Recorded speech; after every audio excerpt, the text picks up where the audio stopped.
Welcome to the Dr. Harold C. Deutsch World War II History Roundtable. And this evening is the Harold Deutsch lecture series that we have every November. I'm going to ask for another show of hands. How many people in the audience were students of Harold's? Wow. Wow. Well, last month I went out to the Army War College at Carlisle, where Harold taught for the last 10 or 12 years. He is still remembered there, and during my trip I went down to Washington, D.C. for 2 days, went into the Center of Military History, which is the peak of the center of collecting the history and writing it. Not much is being written about World War II these days. It's about the Middle East, Afghanistan, Iraq, and they're catching up on some of the Vietnam histories. But Harold Deutsch is still very prominent in the memories of the faculty and staff at the Center of Military History and also at the Army War College in Carlisle. And we are going to be putting together a memorial picture to dedicate to the Army War College from the World War Roundtable and in memorial for Harold Deutsch. So that's something that we're trying to put together to keep that alive. This evening, I'm going to turn over the microphone to Connie Harris, who was a student of Harold's in another time, and she's going to lead the program this evening. Connie Harris, if you could come up. Thanks. As we know, this is the Harold C. Deutsch lecture. Harold would always take the month of November and discuss some of his topics. And in preparing for this, I wrote a little bit about Harold's connection to Wild Bill Donovan. And I was looking over some of the old roundtables that we had, and I must say it was like preparing for this lecture, it was like watching Harold give his speeches. It was like visiting with an old friend, and I just loved listening to it all again.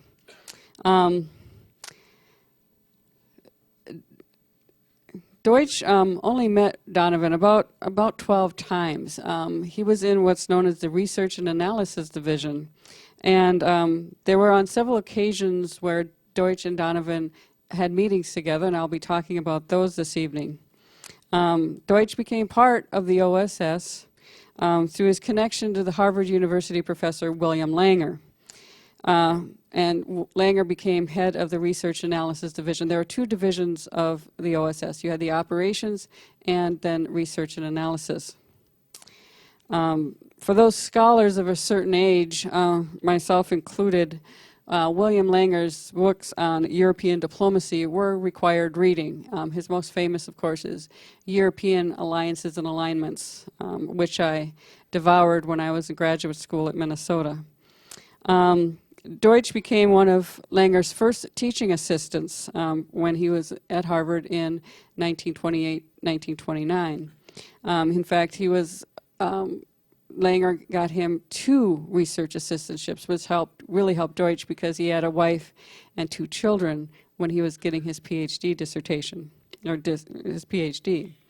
And much like Donovan, Deutsch had traveled extensively in Europe before the war. 2 of his most notable trips were in 1936 and 1938. The 1936 trip, he had received a grant from the Social Science Research Council, and he spent his sabbatical year studying local Nazi governments. And it was at this time Deutsch met the Lord Mayor of Leipzig, Karl Girdler, who would become part of the July 20th, 1944 plot to assassinate Hitler. In 1938, then, Deutsch received another grant, and this was the summer he had this ambitious goal to interview 100 leaders of World War I. And he actually made it through about 100 of them, but those 100 folks he interviewed gave him another 100 names. So he left Germany with 300 names, that he was going to come back in 1940 and do some more interviewing. Unfortunately, the war intervened in that plan. It was late in that 1938 visit that he received word from his relatives in Germany that he should leave the country as soon as possible because the Nazis were about to detain him for questioning. And what happens is with these travels to Germany, it provides Deutsch with this very intimate perspective on the Third Reich, and it's very valuable for his future intelligence endeavors. From 1939 to 42, once the war began, besides his duties as professor at the University of Minnesota, Deutsch worked as a radio commentator for WCCO Radio. After Cedric Adams, the very famous newscaster of the time, delivered the news, Deutsch would provide analysis of what was said. And I've read over some of his radio reports, and they're quite fascinating, and you see some of what he left out, because he was always trying to be very neutral about these things. In the fall of 42, in addition to working at the university and doing radio commentary, Deutsch became a part-time consultant for the Board of Economic Warfare. It had been established by the then Vice President Henry Wallace, and his final radio broadcast was in the New Year's Eve on 42 and 43. And then he went to work full-time at this Board of Economic Warfare. He was hired away from the board in 43 to become part of the O.S.S., and it was really because of his association with Langer. He becomes chief of the Europe and African political section of the research and analysis area. And while he was part of this European political section, Deutsch was assigned to go to Ottawa, Canada. He was on a mission to try and gain some intelligence from captured prisoners of war. Deutsch believed that if you could separate these non-Nazi POWs from the Nazi POWs, you would have a better chance of getting some information. The Canadians put all the POWs together, so therefore it was really the Nazis that would take over the inside the camp, maintain order, and the non-Nazis were basically scared to death, and oftentimes they were either murdered if they didn't follow along or beat up severely. And Deutsch suggested ways that you could tell the two apart, separate them, and be able to gain some intelligence. He wrote a memorandum on this trip and had a meeting with Donovan personally, going over all these details. Donovan was really excited about the idea, and he said they sent it over to a General Bryan in the Army's G1 division. And then Deutsch went over to meet with this General Bryan, who then proceeded to tell Deutsch that it was against international law to propagandize prisoners. And Deutsch replied that he was not propagandizing, but separating. And he went on to explain this, and 3 times during this meeting, Bryan would say, he was just a custodian, he was just a custodian.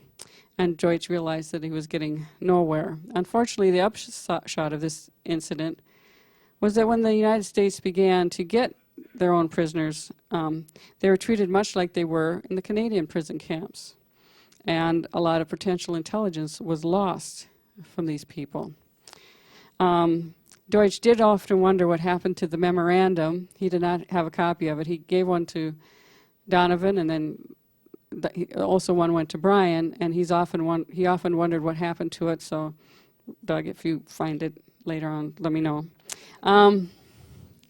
Early in 1944, Deutsch was selected to prepare for the occupation of Germany. He became chief of the European political section in London.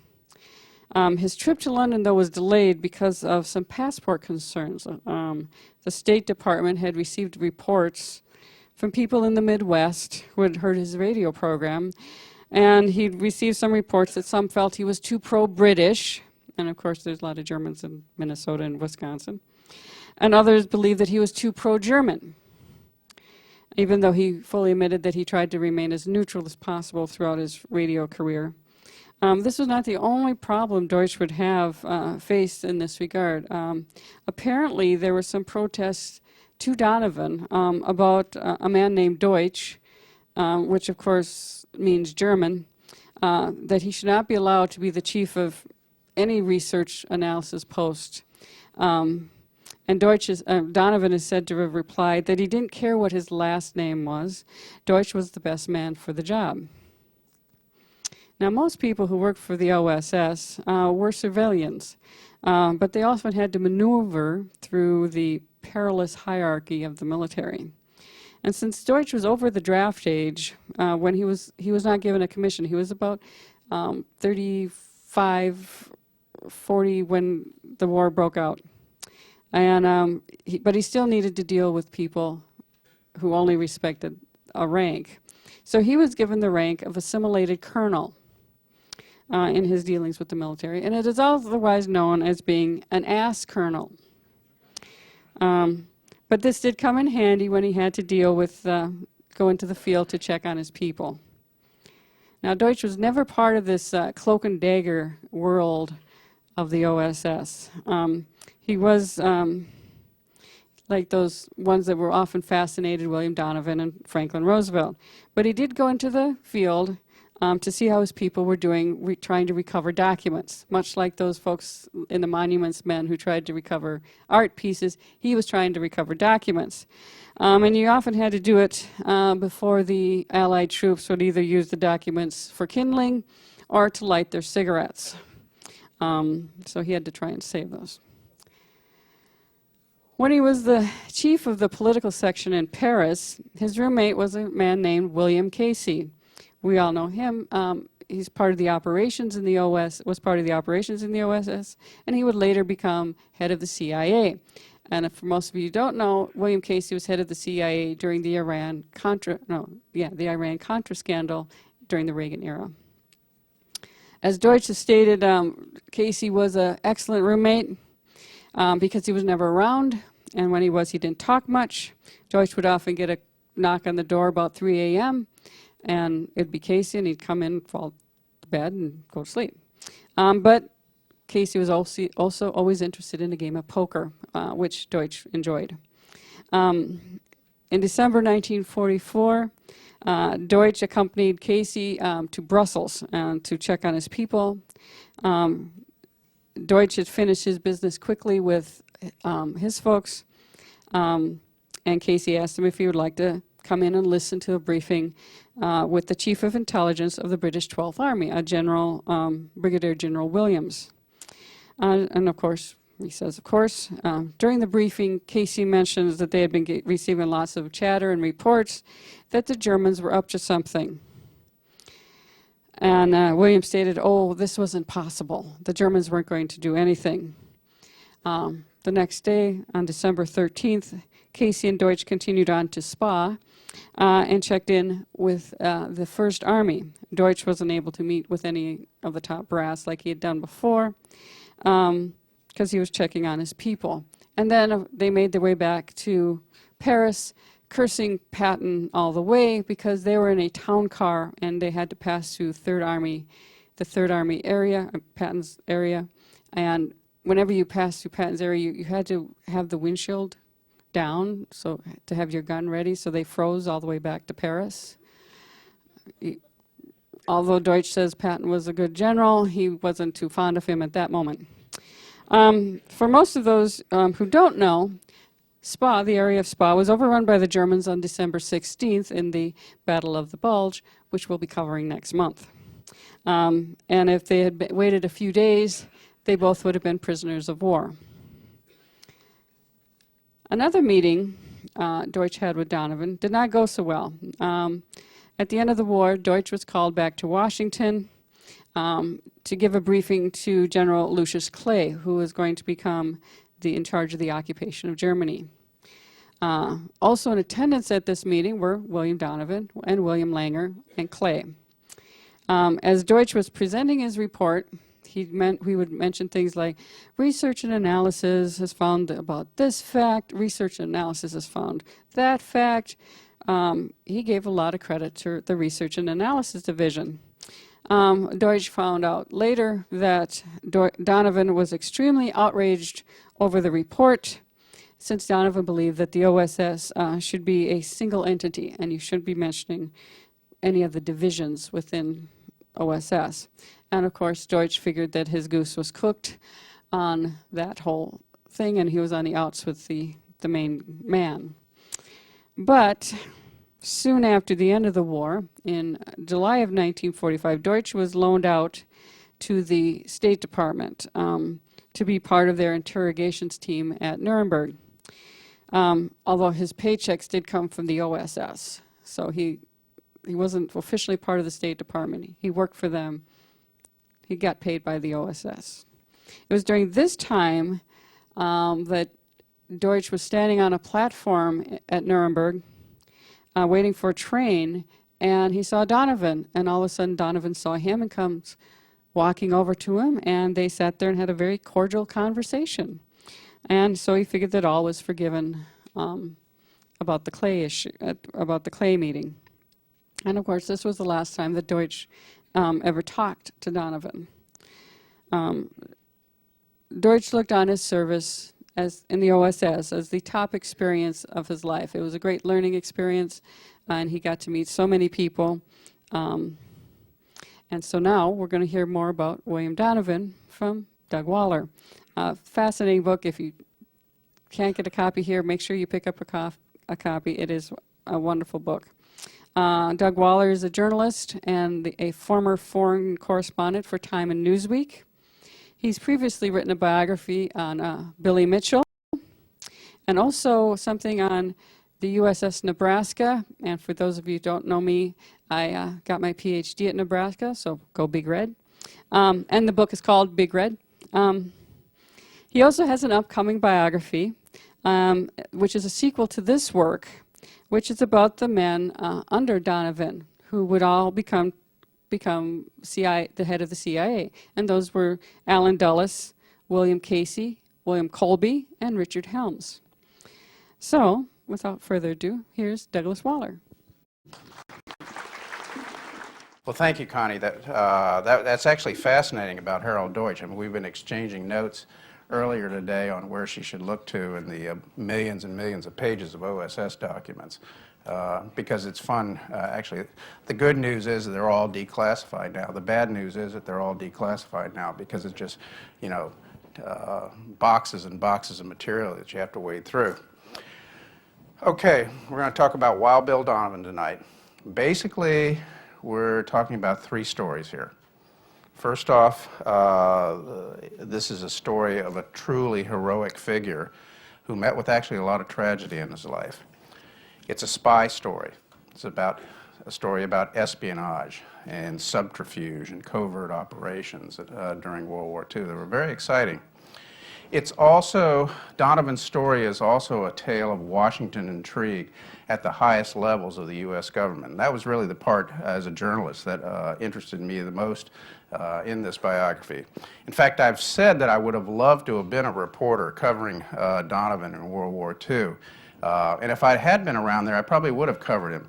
Donovan liked reporters. He routinely leaked to them, particularly in Washington. He had reporters on his staff serving as propagandists and spies, in some cases while they were still working for their news organization. Back then, journalistic standards were a little loosey-goosey. He wasn't a particularly tall man. He was only about 5'9".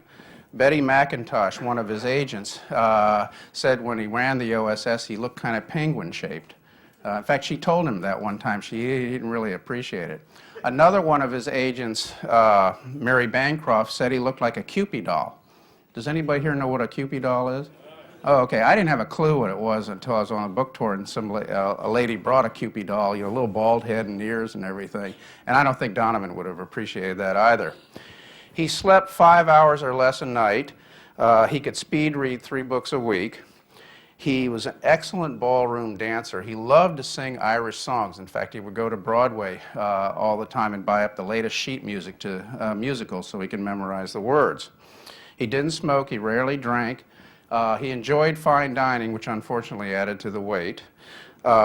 He spent lavishly, had no concept for a dollar. In fact, when he was touring overseas to his stations, he was always bumming quarters and dollars from his aides because he kept nothing in his wallet. He was witty, but he never laughed out loud, never told a dirty joke. He never showed anger. Instead, he let it boil inside of him. He was also, as a young man, rakishly handsome. He had these bright blue eyes that women found absolutely captivating. But even so, his life was filled with a lot of personal tragedy. His daughter died in college in a car accident. His daughter-in-law died of a drug overdose. One of his granddaughters, at 4 years old, died when she accidentally swallowed silver polish. Yeah, very sad. He was born New Year's Day, 1883, in Buffalo, New York's Irish First Ward. In fact, I did a book talk at the Irish Center in First Ward. It was a real hoot. Everybody was drinking beer and whiskey shooters, so it didn't matter what I said after 15 minutes. Nobody was listening.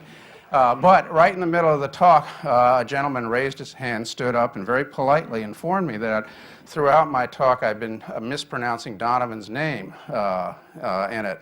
And if you were from Irish First Ward in Buffalo, you pronounced it Donovan, not Donovan, like I did. Well, of course, it screwed me up for the rest of the talk.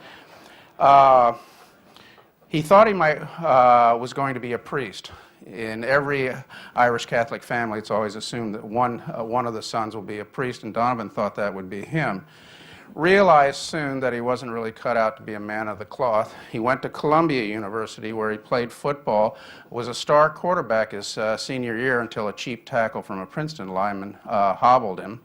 He then went to Columbia Law School. Franklin Roosevelt was in law school with him. Roosevelt later liked to say that he and Donovan were old pals at law school, and Donovan said that was a bunch of baloney. You know, Roosevelt came from a much higher social strata than a poor kid from Buffalo. He returned to Buffalo, set up a law firm, married one of the wealthiest women in the city. World War I, Donovan took command of a battalion in the 69th Irish Regiment, a very famous regiment in New York City. In fact, there was a movie done on it. In World War I, he was awarded the Congressional Medal of Honor for some truly heroic combat. The chaplain of the 69th Irish Regiment, a guy named Father Francis Duffy, said Donovan was the only person he had ever met who actually enjoyed combat. And he really did. He would write home to Ruth that going out on combat missions was like going out trick-or-treating at night. It was during World War I that he earned the nickname Wild Bill. It turned out that he was a rigorous, almost brutal trainer of his men. And before they actually saw action in France, he had them somewhere in the French countryside running over hill and dale and crawling under barbed wire and going over obstacle courses. Finally, his entire battalion collapsed in front of him.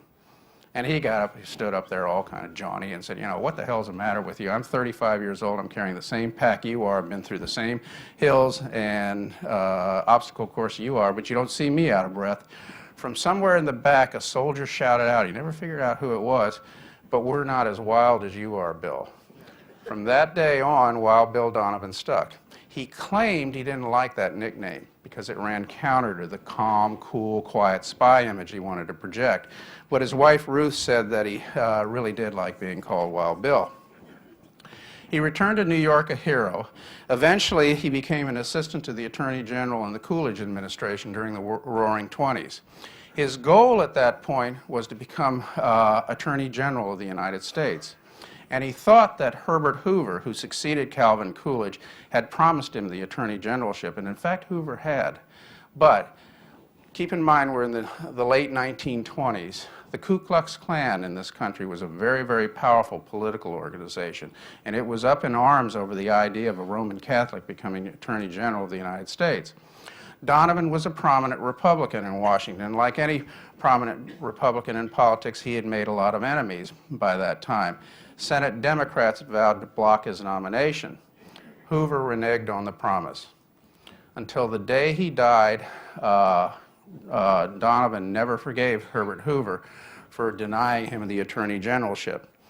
He returned to New York, went to New York City, founded a very prominent law firm, the Donovan Leisure law firm, made millions of dollars on Wall Street as a lawyer.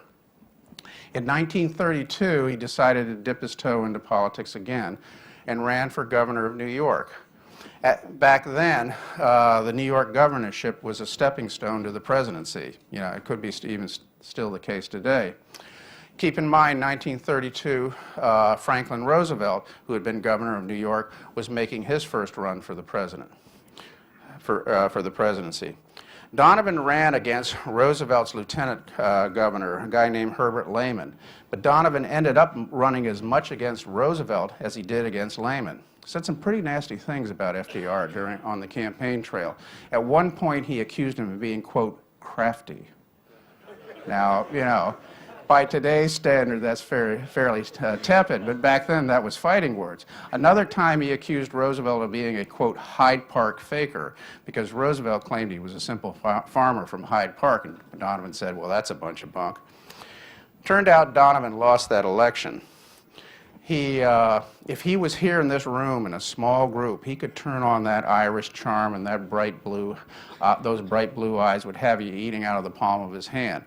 In front of a large audience on the stump, he was a wooden stick figure. He was terrible at public speaking. In fact, his running mate, a guy named Truby Davison, who was running for lieutenant governor, thought he should have been running for governor, and they should have stuck Donovan in the back out of the way where he couldn't be heard by the voters. Now, the reason I give you all this backstory in the beginning here is it's amazing that Franklin Roosevelt made Donovan his top spy master in his administration, considering all the nasty things these two guys had said about each other in New York politics. But fast forward to 1940 going into 1941. Roosevelt is building the country up for war, preparing the country war. He's building up the nation's defenses. Donovan, even though he was a conservative Republican, he thought the New Deal was a communist plot to take over America. He nevertheless was a part of the internationalist wing of the Republican Party. Donovan, too, believed that the country needed to build up its defenses and prepare for war. In fact, Donovan not only advocated, as Roosevelt eventually agreed to, a draft for men 18 to 24. He thought middle-aged guys his age should be drafted in the Army because they had more experience. The White House thought that was an insane idea. They didn't want to have any part of it. But here you had two very canny politicians seeing common cause with each other and deciding it was worth joining forces in this effort. The summer of 1940, Roosevelt sends Donovan to England to answer a very simple question: can Britain survive the war? Okay? And it was a question Roosevelt didn't really have a good answer to at that point. He hadn't met Churchill yet. He hadn't really sized up this guy. And so he'd sent a lot of emissaries overseas to kind of scope out the situation for him. Donovan was given access to the top levels of the British government: the War Ministry, the Economic Ministry, MI6, MI5, Naval Intelligence. He even had 15 minutes with Roosevelt. This is actually kind of unusual because Donovan was a prominent Irish American.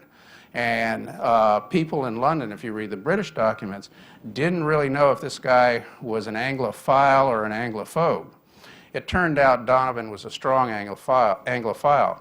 He returned to Washington with 2 satchelfuls of secret documents and an answer to Roosevelt's question, which was yes, Britain could survive this war, but it would need a significant amount of material aid from the United States, which eventually came in the form of Lend-Lease. The end of 1940, the beginning of 1941, Roosevelt sent Donovan to Europe on another mission, a second mission. This time not only to England to scope things out again, but also to Eastern Europe, the Middle East, and the Balkans, again to collect information for him, but also in the case of the Balkans to deliver a private message to the Balkan leaders. And that if you, a Balkan leader, was sitting on the fence at this point on which side you were going to support, the Axis or the Allied side, and many of them were at this point, just keep in mind that Franklin Roosevelt does not intend to let Great Britain lose this war. So if you're trying to figure out who the winning side is going to be, the Allies are going to be the winning side. Churchill was delighted with this message. He cabled Roosevelt and said Donovan had been, quote, a heartwarming flame on this mission. In fact, Churchill supplied Donovan with a plane to fly him around the region. He also provided British officers as escorts for him to open doors for him in capitals and also to monitor him and report back to London to make sure he stayed on message. One of those officers, naval officers, happened to be Ian Fleming, who later wrote the James Bond novels. The State Department, however, wasn't too happy about this trip, because here you had a private American citizen who had no official standing in either the U.S. government or the British government, strong-arming Balkan leaders behind closed doors. And in fact, the State Department officials debated internally whether Donovan should be prosecuted for violating the Logan Act, which, as you know, makes it a crime for a private U.S. citizen to negotiate on behalf of the U.S. government.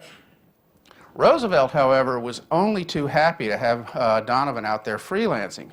Keep in mind, 1940 in particular, and going into 1941, Roosevelt has no foreign intelligence unit to speak of. The Army and the Navy had tiny foreign intelligence units, but they were largely dumping grounds for poor-performing officers. Roosevelt's in a very difficult campaign in 1940. He's running against Wendell Willkie, running for a unprecedented third term in office. He's very worried he's going to lose to Willkie in that race. Willkie was a very powerful, very charismatic candidate for the Republicans. And Roosevelt is making major foreign policy decisions overseas, how to get Lend-Lease over there, how to circumvent congressional controls, for millions and millions of dollars of war material that's going to be shipped. And he's making a lot of those decisions largely blind to what lay ahead of him overseas. In fact, it worried Roosevelt so much that he actually became physically ill at times about what he didn't know abroad. Okay. When Donovan comes back from those missions, that's when our spy story starts. In July 1941, about 6 months before Pearl Harbor, Roosevelt signs a one-page document, and it states that Colonel Donovan, which had been his World War I rank, is going to collect information of national security importance for me as coordinator of information. Okay, initially it was called the coordinator of information. A year later it would be named the O.S.S. But Donovan would collect this information and also do unspecified things for the White House. In fact, the document was so vaguely worded that members of Roosevelt's cabinet scratched their heads and wondered, what in the world is Franklin doing, appointing this Republican star to the administration and carrying out all these kind of nefarious duties. Donovan liked to say that he began his organization from -1. Or -0, okay, and it's really the case. He started out really with one guy, which was Wild Bill Donovan. In the beginning, he was kind of like a player in a pickup basketball game, looking for agents and operations anywhere he could find it. So, for example, the Phillips Lamp Company, they sold lamps all over the world. They're still in business today.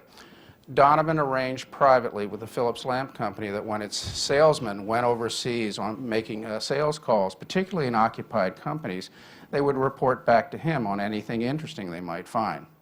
Pan American Airways, probably all flown on Pan Am. Donovan had a secret project codenamed Cigar, where Pan Am ticket agents reported to him on the movement of Abwehr and Gestapo agents through the African continent. Eastman Kodak Company. I was a kid, they made the Brownie cameras. I think they went out of business several years ago. Back then, the Eastman Kodak Company had thousands of camera clubs all over the United States. Donovan arranged for those camera clubs to send him photos that tourists had taken overseas, particularly of any militarily important sites. He cooked up all kinds of wild schemes when he was O.S.S. director. He was open to any idea, practically any idea that crossed his desk. His code number on secret O.S.S. documents, when you read them, was always 109, which just happened to be the number on his room in his office on Navy Hill next to the White House. Next to the State Department. His secretaries, though, had another code name for him. They used to always call him Seabiscuit, after the racehorse, because he always seemed to be running around all the time. He kept $2,000 in his desk drawer at all times to pay for sources and informants, particularly in Washington, where he'd dart off in the middle of the night, and meet them and pay them off a few bucks for whatever information they had. I don't think you'd find a CIA director today keeping $2 grand in his office in slush money. He had a research and development chief, a guy named Stanley Lovell, who was a very famous New England inventor in his own right. Donovan called him his Professor Moriarty, after the Sherlock Holmes character. Stanley Lovell was the guy who invented all the spy gadgets for the O.S.S., some of which are now CIA gadgets in a more sophisticated form. So he developed things like miniature cameras, pistols with silencers, explosive-like pencil devices used to set off charges or if you needed a discreet assassination job. Donovan also was very, very interested in truth drugs and in testing them and seeing how they could be applied unwittingly or to an unwitting foreign official or officer to get him to spill the beans on what he knew. One time they decided to test the truth drugs on a mafia thug, a guy named Little Augie. There was an New York City cop who had joined the O.S.S., had become an O.S.S. officer, who had busted Little Augie a number of times and befriended him. They became pals. So one day, the cop invited Little Augie up to his apartment for some smokes and a chat. Laced within the cigarette was the truth drug they were experimenting with. I think it was tetrahydrocycline. So Little Augie starts puffing away, getting a silly grin on his face and chuckling and everything. Soon he starts telling the officer about, working for Lucky Luciano, all the mob hits he's carried out, and all the congressmen he's bribed. Of course, Little Augie's secrets were safe with the O.S.S. They couldn't bring him to trial because it obviously would expose the truth drug. He proposed all kinds of things to Franklin Roosevelt. One time, he sent a memo to Roosevelt suggesting that he have a button at his desk that he could push at any time and be in immediate contact with every radio in America. So he could have warned Americans if, the Japanese were going to raid Los Angeles or the Germans were going to attack New York, he could push that button and be on the radio with them all. Roosevelt ignored that idea, although he enjoyed hearing these kind of ideas from Donovan. Turns out Roosevelt was somewhat of a spy buff himself. He'd been intrigued with espionage and intrigue since he was a teenager. And Roosevelt, in fact, even made his own suggestions to Donovan. One of them was an idea on, bats, the kind of bats that fly on the eaves of houses and everything.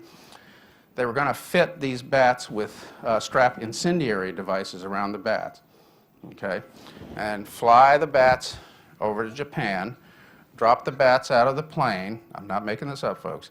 Drop the bats out of the plane. The bats would fly into the paper and wood houses in Japan, burn down Japan. Huh, great idea, right?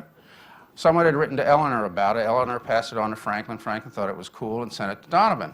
So Stanley Lovell and his men got a bunch of bats, went out somewhere, it was in the Midwest or West, got a plane, fitted them all with some incendiary devices, dropped them out of the plane. Guess what happened to the bats?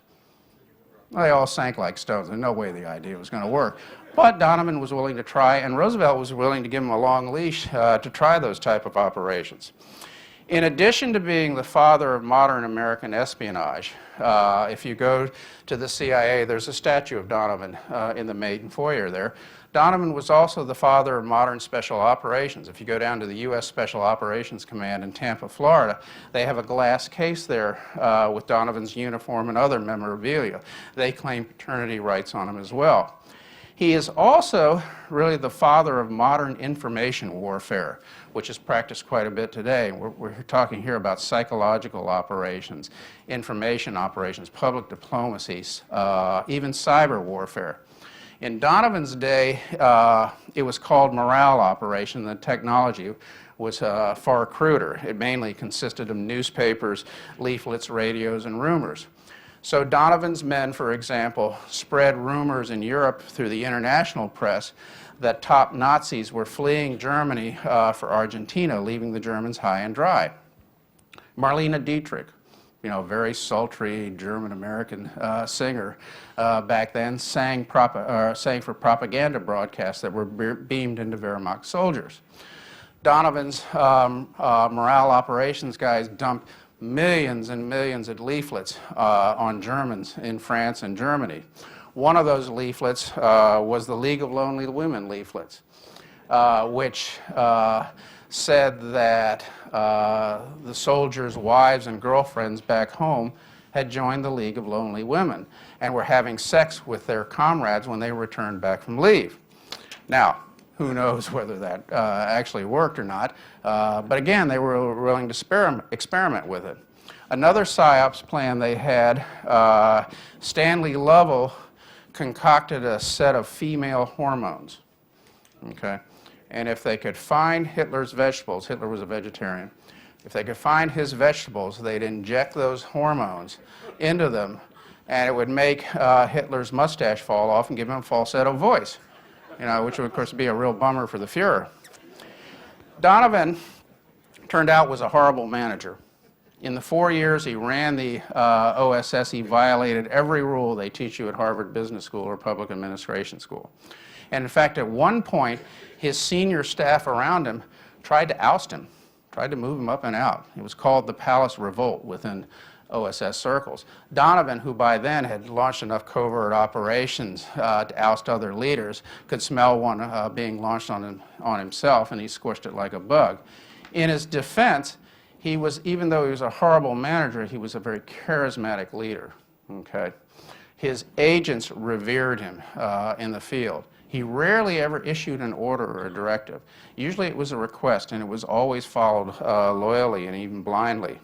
And eventually he built a spy organization totaling some 13,000 espionage agents, commandos, intelligence analysts, and support personnel scattered in stations all over the world. Again, a fairly remarkable achievement, considering you only started out with one guy, which was Wild Bill. They mounted large covert operations, for example, for the Torch invasion of North Africa in November 1942. Did a lot of good work analyzing the Vichy French defense capabilities there. Didn't do so well trying to organize dissidents within the Vichy French so they wouldn't oppose the Allied army coming in. They had major operations in Sicily and Italy. Had a tough time in Italy. A lot of corruption and blown operations in the O.S.S. missions there. It sounds bad, but keep in mind Mark Clark's Fifth Army had a tough time conquering Italy and had a lot of problems with that operation. He ran a lot of missions in the Balkans, in Yugoslavia and Greece, supporting the partisans who were fighting Nazi occupiers there. Interestingly, he didn't really do that much in the Asia-Pacific theater. General Douglas MacArthur, the commander of the Southwest Pacific Forces, wanted to have nothing to do with Donovan's O.S.S. people in his theater, really wouldn't let him in. Admiral Chester Nimitz, who was in charge of the Northern Pacific, didn't see much value in a bunch of O.S.S. spies in what he considered largely a naval and amphibious warfare campaign. That left Donovan's men confined mainly to the China-Burma theater in that part of the world. He had extensive operations, though, in France for the invasion at Normandy. His analyst did an awful lot of work on beach conditions and defenses along the Normandy coast. He had an economist in London who did an awful lot of research. This was actually in the group that Harold Deutsch was in, of bombing targets in France and Germany, which greatly helped the Hap Arnold's 8th Air Force. Incidentally, Donovan also went in on all Allied landings with the troops. Always liked to go in, which horrified his senior staff because here you had America's top spy master going into a hot war zone, and if he were captured with all those secrets in his head, he would be a very valuable prize. General Dwight Eisenhower, the commander of European forces, and General George C. Marshall, the Chief of Staff of the Army, thought they had Donovan banned from going in on the Normandy landing. But Donovan managed to talk his way aboard a Navy heavy cruiser and land at Utah Beach the day after the first wave. He got on the beach and a German Messerschmitt flies by, strafes the beach, so he has to dive into the sand under a Jeep, dusts himself off, and marches inland with his London station chief, a man named David K.E. Bruce. They get about 4 or 5 miles inland and are stopped at a hedgerow there by a German machine gun nest that starts firing at them. Donovan reaches into his field jacket to pull out his L pill, which is a potassium cyanide capsule that all agents carried and could chomp down on and die almost instantly to avoid being captured or interrogated. Realized, though, that he'd left his L pill in the bathroom of his hotel room at Claridge's Hotel in London. Okay, so he was very worried at this point and had Bruce cable back as soon as he could, because he feared that, a maid would come in and mistake it for an aspirin, and he'd have all kinds of disastrous consequences. It took almost 2 years for Donovan to really build up his force, his O.S.S. force, to really get into the fight. It sounds like a long time, but keep in mind it took the U.S. Army about 2 years to really build up its force and to get into the fight in World War II. So unprepared were we for that war. Like all intelligence agencies, the O.S.S. did suffer from intelligence failures. One of the most notable cases was the vessel case. Donovan thought he had a silver bullet informant planted inside the Vatican who was feeding his officers verbatim transcripts of conversations, very sensitive conversations, papal conversations, that Pope Pius was having with foreign envoys, including the Japanese and German envoys that were stationed in the Vatican. Turned out Vessel, though, was an Italian pornographer with a very vivid imagination and a real talent for concocting dialogue that completely snookered Donovan's organization. Now, I mentioned this is also a story of political intrigue. Donovan liked to say that his enemies in Washington were as fierce as Adolf Hitler was in Europe.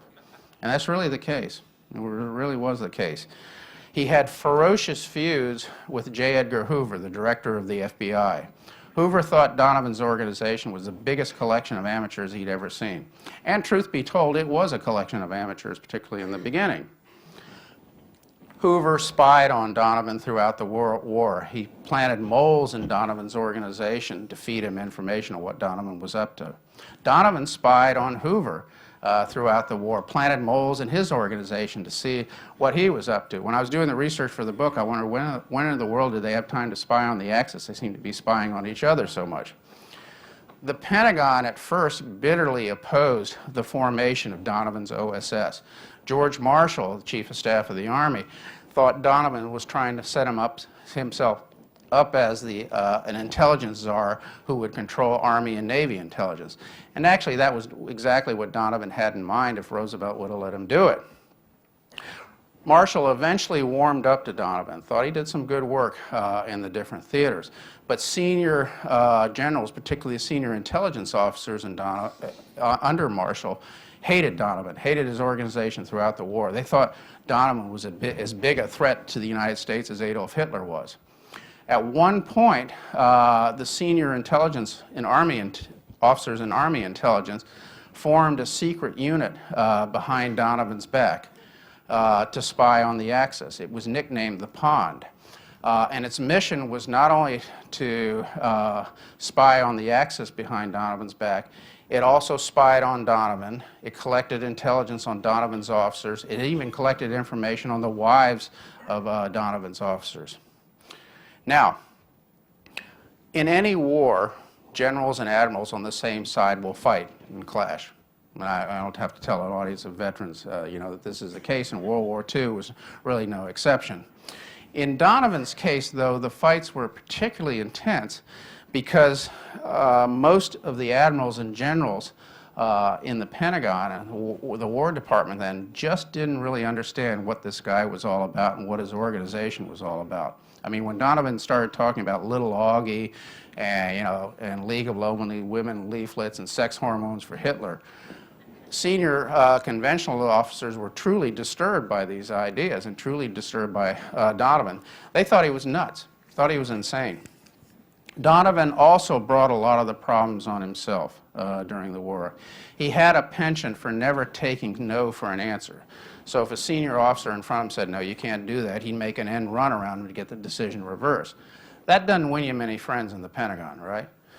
One time, for example, he was at a Washington cocktail party chatting with an admiral. And while they were sitting there sipping drinks, Donovan had his O.S.S. officers burglarize the admiral's office and steal documents on his desk to bring it back to the cocktail party so Donovan could show off what his men could do. There's nothing in the O.S.S. records that told me what the reaction of the admiral was to this, but I got a feeling he was probably nonplussed. Donovan also had, he would show up to Pentagon meetings with other senior admirals and generals. By that time, he was a major general in the Army. He'd show up with his uniform immaculately tailored. He always bought them at Wetzel's in New York. And on the jacket of his uniform, he would have sewn on it only his Medal of Honor ribbon. As a not-so-subtle reminder to all the other admirals and generals in the room with their rows of ribbons, all that fruit salad, that he had the only war that really accounted. Out in the field, though, he could be what one of his aides said was incorrigibly civilian. He would often show up inspecting his troops, and I think Bob will vouch for this because he was with him in Kunming. He would show up in rumpled fatigues like he just got out of bed. Sometimes he'd be wearing a paisley ascot. And I think if you go to the Central Command, the Central Commander in charge of Afghanistan, I don't think they let him wear paisley ascots nowadays. Donovan did it, again, as a not-so-subtle reminder to people in the field that this was an unconventional organization he was leading, and he was an unconventional guy. Now, as for the Allies, the British helped Donovan's O.S.S. immeasurably. He could not have gotten his organization started without British help and advice and counsel. But it's like it's like a teenager who learns to drive dad's car. Once he or she learns to drive, the first thing he wants to do is, drive without dad, and that's what the O.S.S. wanted to do. And so they ended up having ferocious bureaucratic battles between the O.S.S. and British and MI6 and Secret Intelligence and the Special Operations Executive. The British had a very active monitoring program watching Donovan about as closely as they watched Adolf Hitler. Donovan, in turn, planted moles in the British government who fed him information on what Churchill was up to. Churchill and Donovan actually became somewhat enemies as the war progressed. They only patched things up after the war. In China, in Kunming, where Bob Maynard was, Donovan funded a newspaper there in China, in Shanghai Czechs Nationalist China, and had agents come in posing as reporters. The mission was to collect information not only on the Japanese but also on Shanghai Czech. Another time, the Soviets. The Soviets were allies during the war. Donovan one time paid Finnish intelligence officers. Finland actually had one of the best intelligence services in the region. He paid Finnish intelligence officers $62,500 for 1,500 pages of NKGB codes and Red Army documents. When the State Department heard about this, they had a real conniption because, the United States was allied with the Soviet Union. Roosevelt was deeply disturbed by it too and ordered Donovan to return the documents to the Soviets, which he did. Of course, the Soviets immediately changed the NKGB changed all its codes because it didn't believe for a New York minute that Donovan hadn't copied the documents before he sent them back to the Soviets, which was probably a good idea for Moscow because the enterprising Finns sold a duplicate copy of those 1,500 pages to the Japanese for $75,000. Yeah, free enterprise was alive and well back then. Eventually, Donovan couldn't overcome his political enemies. He had drafted a plan for a post-war Central Intelligence Agency, a post-war CIA, and he wanted to lead it. Walter Trohan, who was the White House reporter for the McCormick-Patterson newspaper chain. This was a Republican newspaper chain, virulently anti-Roosevelt. They hated Roosevelt, and Roosevelt despised the chain. Someone slipped to Walter Trohan a copy of Donovan's secret order setting up a post-war CIA. They never really confirmed who it was, but most likely it was J. Edgar Hoover. Roosevelt ran that news article in the Chicago Tribune, the Washington Times-Herald, and a New York paper. Not only a copy of the secret order, but a very highly inflammatory story accusing Donovan of wanting to set up a, quote, Gestapo-like organization that would spy not only on people overseas, but Americans at home. Back then, if you accused any organization of being a Gestapo-like organization, about sank it politically. And it did with Roosevelt. He put the idea on the shelf. Harry Truman comes into office. Truman and Donovan don't really have any kind of relationship at all. J. Edgar Hoover had one of his agents plant a particularly nasty rumor with a senior military aide for Truman that Donovan was having an affair, an illicit affair, with his daughter-in-law, with Donovan's daughter-in-law. Okay, you know, they played pretty hardball back then. I had to check out that rumor in the research of the book. It took months and months. And I determined that there was no evidence that that was really the case. But Donovan had had a number of affairs, had a number of mistresses over the years, and it was common knowledge in Buffalo, New York, and Washington circles. And so it was very easy for the FBI to pick up on this. That probably wasn't what killed Donovan's organization with J. Edgar Hoover. Remember I mentioned the Pond, that was a secret espionage unit that spied behind Donovan's back. The Pond managed to get a 59-page report to Truman's desk accusing Donovan's O.S.S. of all manner of malfeasance and corruption and blown operations. In one page of the report, they accused Donovan's men of staging a sex orgy in India. Again, I couldn't find any evidence that was the case. Also, Truman didn't like Donovan. You know, there's just bad chemistry between these two guys. I mean, on the one hand, you have basically a failed Missouri haberdasher who was a die-hard Democrat. On the other hand, you have a successful Wall Street Republican lawyer who's being mentioned as a future presidential candidate. So there was bad karma between these two guys.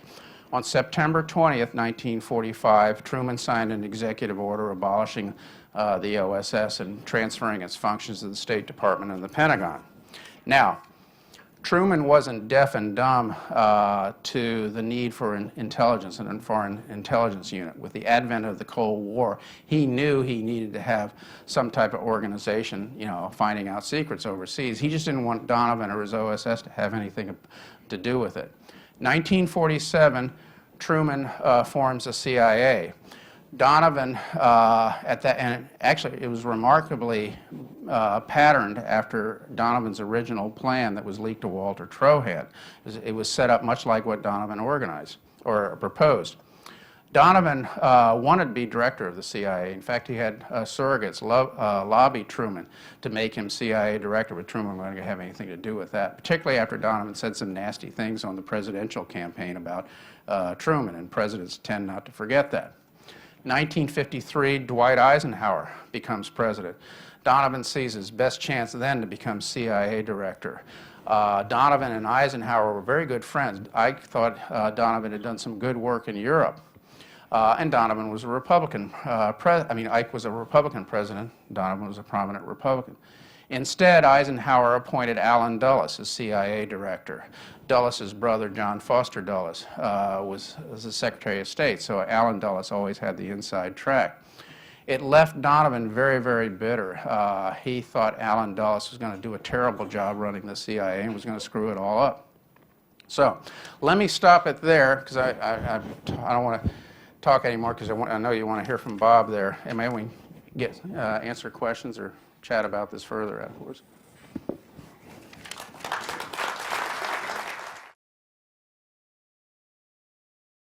Bob is a graduate of Princeton. His education was interrupted by his service in the Army, and he went back and graduated, and he also then attended Harvard Law School. He became a lawyer and worked, his most prominent job was retired from Honeywell, where he was the Senior Vice President of Legal Affairs. He was also an O.S.S. man, and for a while was the temporary aide to William Donovan while in China. And if you notice the pin on his lapel, that was given to him by Donovan when he was his aide there. He also met, of course, Julia Child, and knew her, worked right down the way from her, and he's going to talk about his experiences. It's very seldom that I hear a speaker that I agree with 100%. There leaves me very little to say, because that was the best I have ever heard about the O.S.S. And it's, I've read this book twice, page for page, and I've underlined the important parts. And then I realized at the end that I should have underlined the unimportant parts, because almost every line has been underlined. So it's, thanks a lot for doing it. My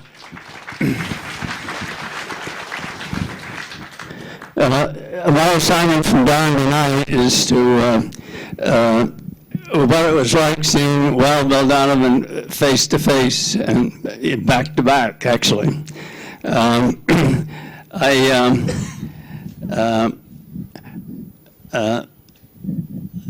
was in the field artillery, and I was recruited, or else I actually met an agent of the O.S.S. at a party, and he was interested in the fact that I had just graduated from OCS after spending a year and a half as an artillery private, and that after OCS I took a course in air-ground liaison, where you have each battalion had a Piper Cub that was named an L1 or an L2, liaison 1, liaison 2.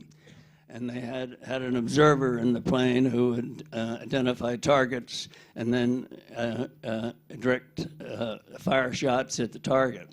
It's after I joined O.S.S., after about 2 weeks of psychological and physical analysis and training, the physical part was at a beautiful place, lots of green grass, and it had obstacle courses and people blowing up bombs, and they had towers to practice jumping.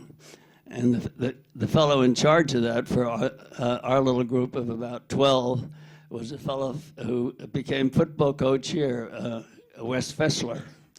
And he's for the first time in my life, I became drunk when the program was about finished. We had a basketball game out in the hot sun with no water, and he sent in angrily for a tub of something for these fellas to drink, and it was spiked with a gin or with something, and you would drink about 3 glassfuls in a hurry to abate your thirst.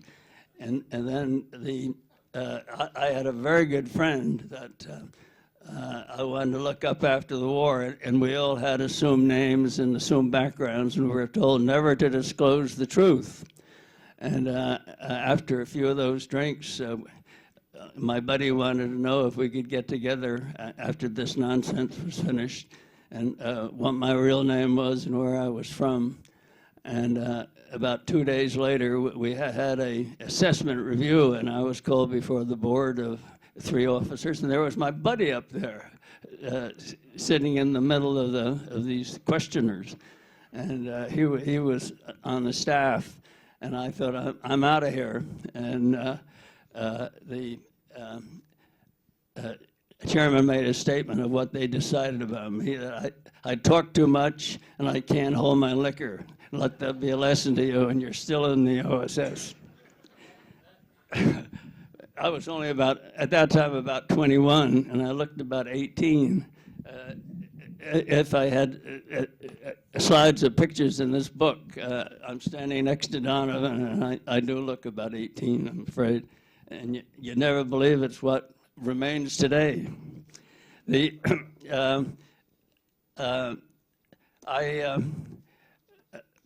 first assignment that I had was very much like in the movie South Pacific. The Lieutenant Cable, the naval lieutenant, and the Frenchman went off on this island to observe shipping and to direct Allied aircraft attacks.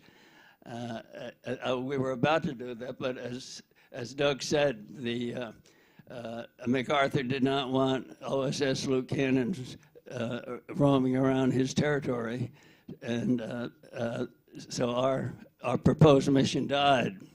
And my main point tonight is to say what I was impressed with about Wild Bill Donovan. In that case, I was impressed because normally the Army would say, well, the mission is impossible, go back to the field artillery, but not Donovan. If you were part of his team, you remain part of his team. And it was very comforting to know that this fellow was always in back of you. My first impression, and the most important one of General Donovan, was that he was considerate with all of his people, and he was very loyal to them. And I'll give you a bunch of examples, personal examples of that. Well, one which obviously is not personal because it's World War I, which I was very young at that time. But as a major and a lieutenant colonel in the Rainbow Division, the Fighting Irish Regiment, he insisted on being, unlike most majors and lieutenant colonels who were back at headquarters, he was in the trenches with his enlisted men. And when the signal was given, he would be the first out of the trenches, waving the troops on. As a result, he was wounded 3 times, so he had 3 Purple Hearts. And the purpose of doing that was he wouldn't ask any of his people to do anything that he wouldn't do himself. That's a very honorable thing to do for a leader.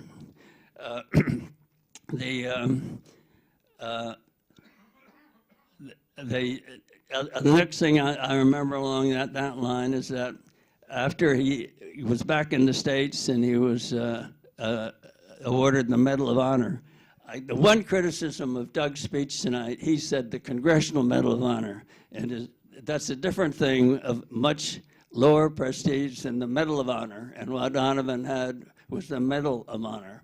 And in addition to that, he also had the a Distinguished Service Medal, which was the 2nd highest medal. The 3rd highest medal was the Distinguished Service Medal, and he had that. So he was the only man in World War I who had the 3 top medals. And in World War II, he had another medal, the I think it's called the Defense Security Medal, and he got another medal from Truman, of all people, a 2nd Distinguished Service Medal. So it's quite an honor for one man to have all of that. But he, as Doug said, he didn't wear them except that light blue Medal of Honor that matched his eyes. Everybody who looked at Donovan was amazed at the unusual light brown, light blue color of his eyes. And I noticed that it was the same color as the Medal of Honor ribbon. And he wore it on all his uniforms, because I used to set his uniforms out in the morning, a very responsible task for an aide. And I know it was on every uniform, and I suspect, although I didn't see it, it must have been on his pajamas too. But it was an overwhelming feeling of responsibility when, as a complete surprise, Colonel Donovan said I was going to be Donovan's aide during his stay in China. And his real aide was a naval captain, which is equal to a full Army colonel, and he'd been his aide for a long time, and Donovan took things for granted of what an aide was going to do. I didn't have a clue what an aide did. I asked Colonel Hepner, and he said, anything the general tells you to do, which was true. I was only 22 at that time, and I was sort of humbled by being in the presence of what was almost a god to me. He was a real world figure.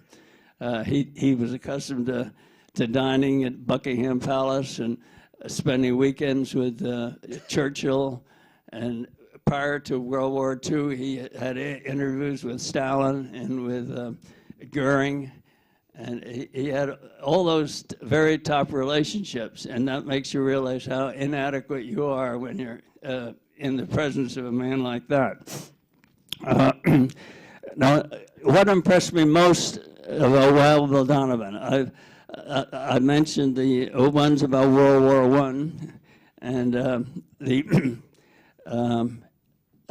Doug mentioned his propensity to be at landings. He was at the landing in North Africa, Sicily, Anzio, Normandy, the invasion of South France, and even the invasion of one island in the Philippines. I don't know where MacArthur was, but he managed to do that too.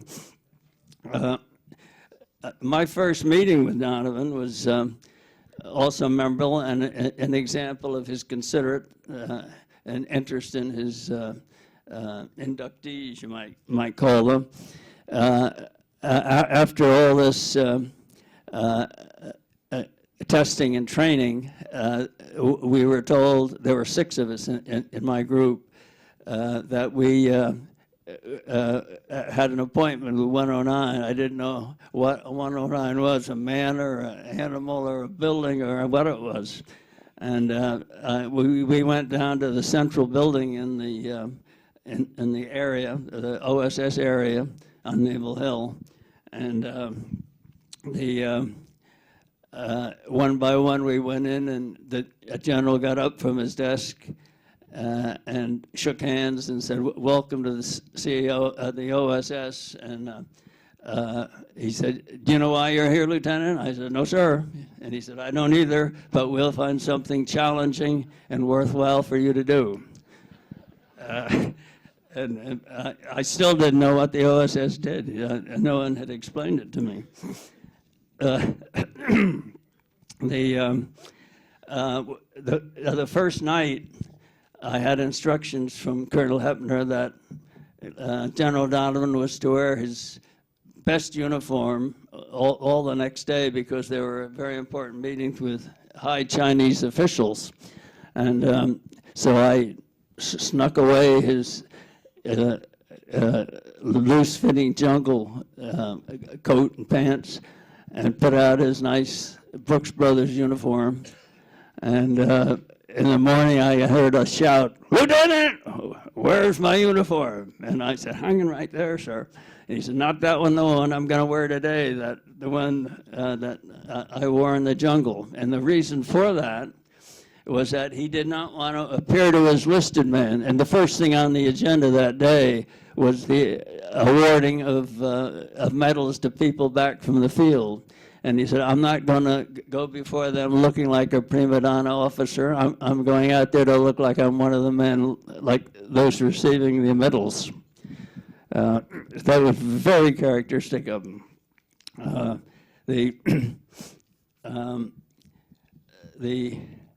There was also a story going around that on every Tuesday, Donovan was supposed to be at the White House to brief the president and the Joint Chief on developments in the espionage and, I guess, special operations.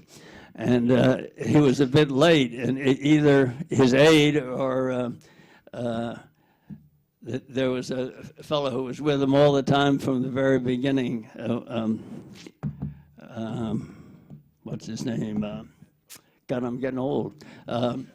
His name was Ned Putzel. I had never heard of Ned Putzel, except I did hear from time to time, if you can't get directly in to see Donovan, go through Putzi.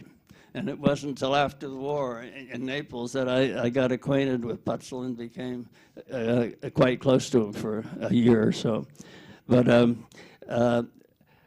and Donovan said, "The president and the chief of staff aren't going anywhere. I'm talking to a young lieutenant who's going overseas to risk his life behind German lines in France, and that's more important to me." That takes guts. Let's see here, another one. Hey Bob, why don't you tell them about your negotiations with the Chinese, with Donovan, where you have to... Oh, I'm getting to that. Okay, Yeah. well, okay. The, Where you have to drink for Donovan. yes. I tell you about the uniform, yes. And then there was the case of Colonel Eifler, who was the head man down in Detachment 101 in Burma. And when Donovan first wanted to go into Burma with the O.S.S., General Stilwell said nonsense. He had that same attitude of the military. We don't want these loose cannons stepping in our territory and doing what we're supposed to be doing. And but Eifler had a head injury that did brain damage, and report got back to Donovan that he wasn't himself. He had delusions and things, and they ought to be brought back to the States. In almost every other case, a cold order would go out, send Eiler home, but not Donovan. Donovan stopped there on the way to China and talked to Eifler, let him state his case about carrying on, and it all involved the conditions in many sub-detachments all over Burma that had problems of supply and whatnot. And Donovan said, "Are you sure of that?" He said, "Well, you go back and look for yourself." That was all behind lines. And he didn't expect Donovan to say yes, but Donovan said, "When do we leave?" And Eifler had a small Piper plane that was all falling apart. It was old and overused, but he used to go from sub-detachment to sub-detachment. So they climbed aboard, and with much to wait, the two together, had to clear this little strip. But Donovan said, "We're going." And they went, and they had leaves from the trees on the wheels after they took off. And they went about 160 miles behind Jap lines and investigated all the problems that Eifler had. And when they got back late that day, Donovan said, "Yes, I'm convinced you aren't yourself. I'm relieving you and put your deputy, Ray Pierce, in charge." But he went that extra mile to give somebody a chance to explain his case. That's a very admirable characteristic of a leader, too. It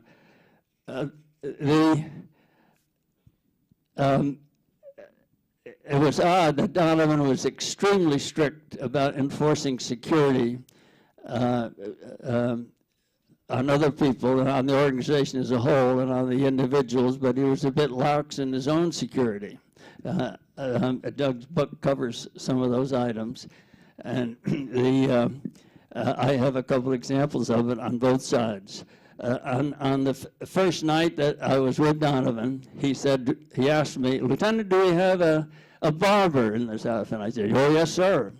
And I had two in mind. There was a corporal, a very meek little guy who had done a little barbering as an apprentice in the States, and occasionally was allowed to cut an enlisted man's hair. And everybody else used a nice old guy from town, a big, tall fella, a Chinese with a blue smock and a straggly beard, looked like Fu Manchu. And I got him because he was the best one, I thought.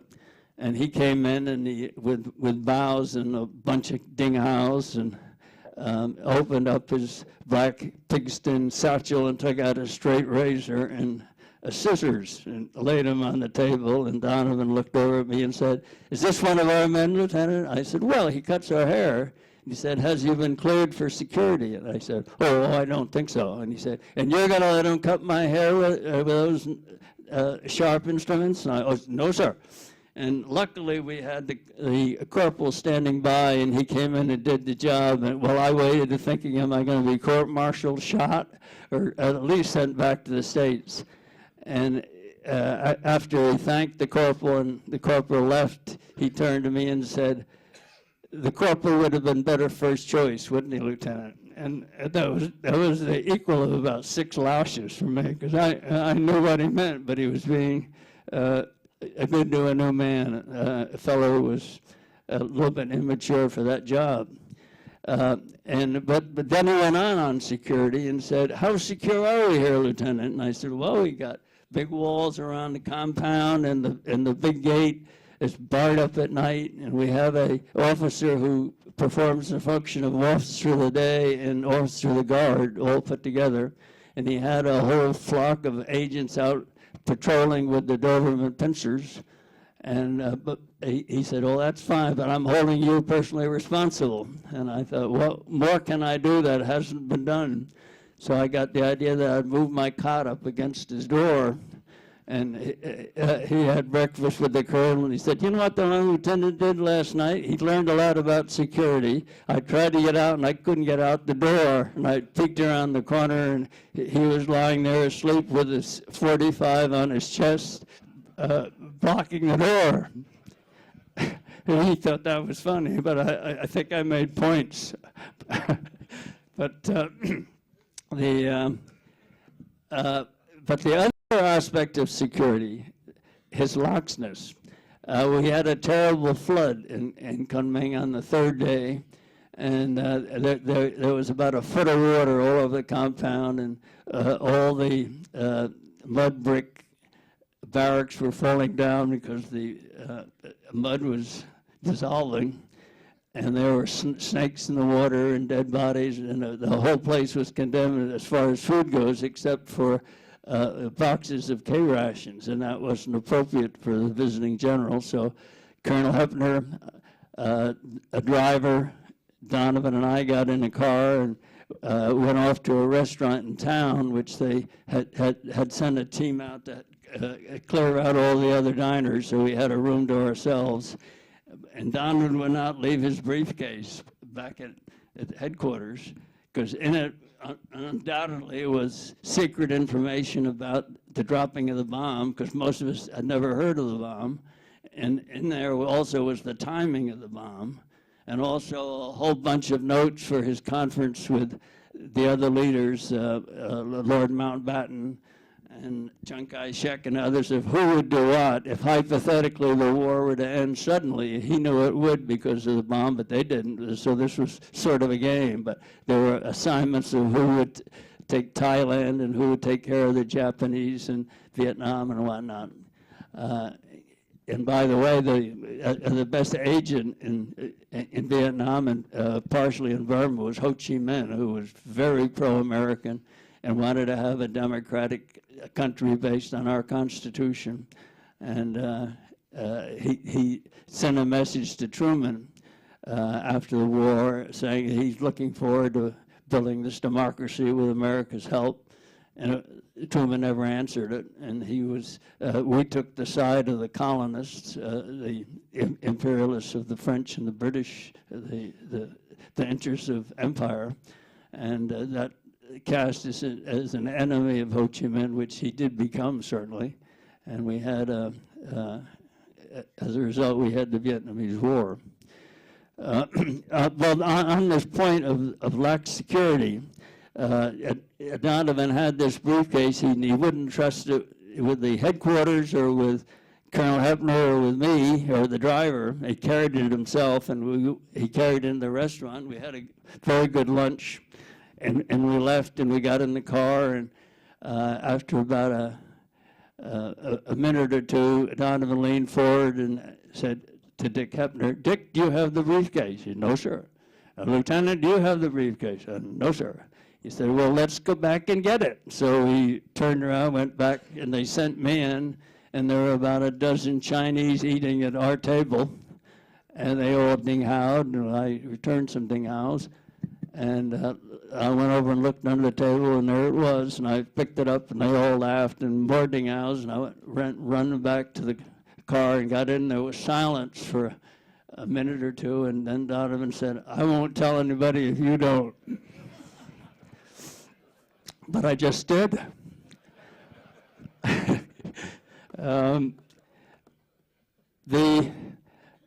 Doug mentioned that Donovan's expertise at stepping on toes. He covered a lot of them.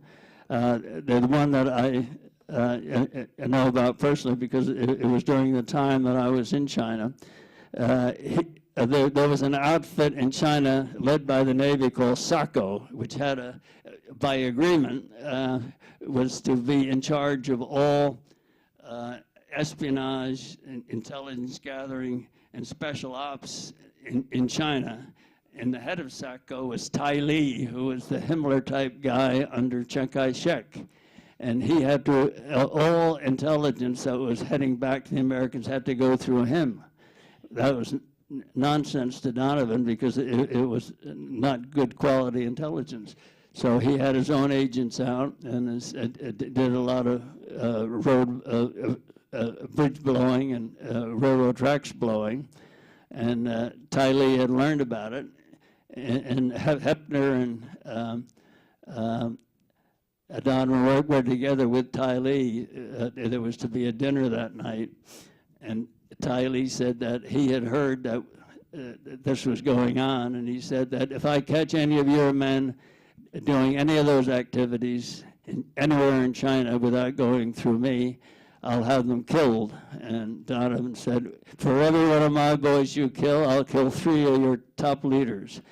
And Tai Li said, you can't talk to me like that. And Donovan replied immediately, I just did. So he was a great guy. He did odd things like the bats, but he'd try anything, and he wasn't restricted by regulations and by tradition. He would do what he thought might have a chance, regardless of how ridiculous it was. So he got things done that other people wouldn't be able to get done.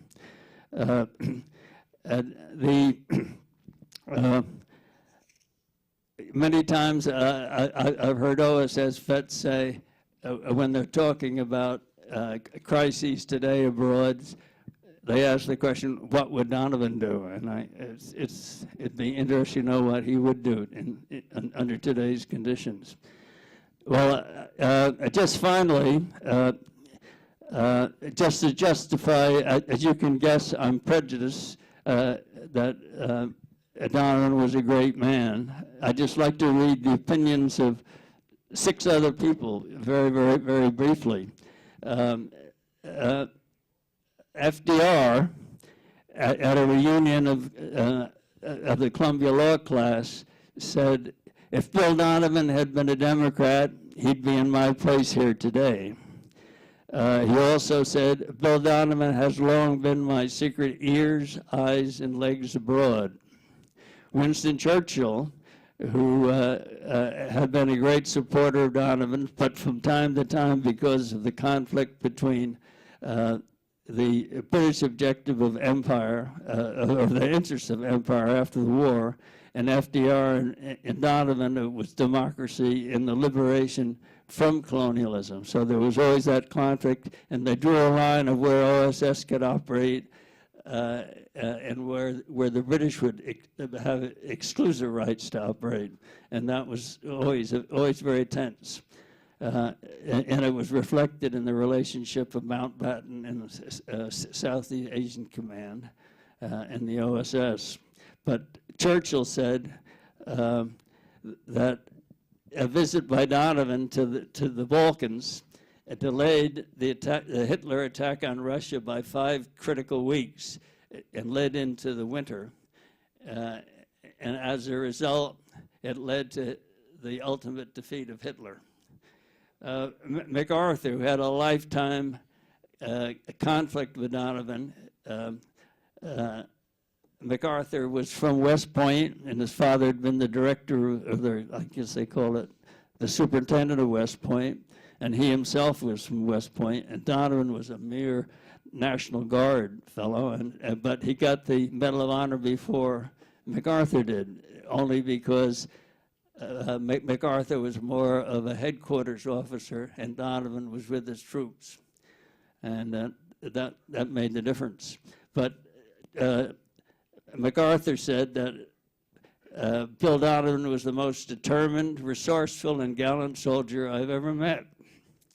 Allen Dulles, who was a subordinate in charge of penetrating the German high command operating out of Bern, Switzerland, and was always sort of after Donovan's job, and eventually did get the job under Eisenhower.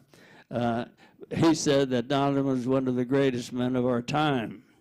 And Lord Mountbatten, who had this conflict between empire and democracy, said this man wasn't just a great American, he was a great international citizen of enormous courage, leadership, and vision. I doubt whether any one person contributed more to the ultimate Allied victory than Bill Donovan. And Eisenhower, when his son told him that Donovan had died in 1959, said, "What a man, we've lost the last hero."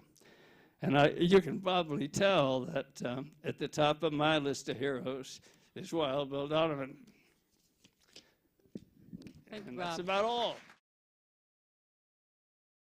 We're going to open it up for questions. When Donovan got to London to assess the British situation, did he run afoul of Joe Kennedy? Good question. He certainly did.